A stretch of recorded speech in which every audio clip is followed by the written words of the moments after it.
of the crimes that they committed. We've heard stories over and over of people who had wrongful convictions that served their whole life behind bars to then be given a check of settlement upon their release. That same amount of money that their body would have made outside the wall makes money inside of the wall. Here we say to be convicted of a crime and for your body to be held as property. A lot of us got it confused thinking that slavery meant labor, or slavery is a picture of a person picking cotton in a field. Slavery is a legal status. Slavery is a legal status. And in the United States of America, that legal status remains upon punishment for a crime when you're duly convicted. For those of us that are abolitionists are pushing because we understood that the exception clause to the United States Constitution on slavery mainly had to deal with keeping the South's ability to use free labor during Reconstruction. Here, the states of the South were able to bounce back in their economy because they were able to use slave labor upon punishment for a crime. This is why they invented the black codes, to criminalize all areas of black life so that a conviction could occur, so that re-enslavement could occur. And upon re-enslavement, labor may be claimed from your body.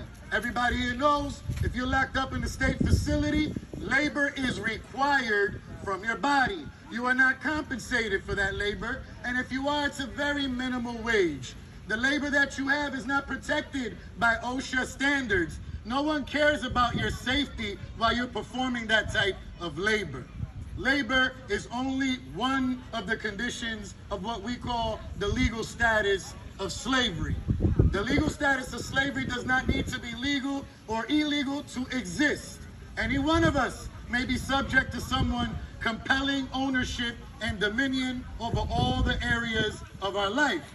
The state of Vermont had that right up until 2022.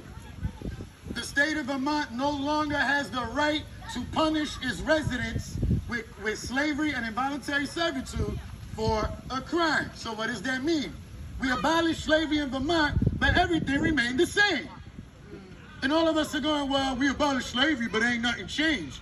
I wonder in what other type of movement somebody had a victory and that's where we stopped. That's why it's called movement.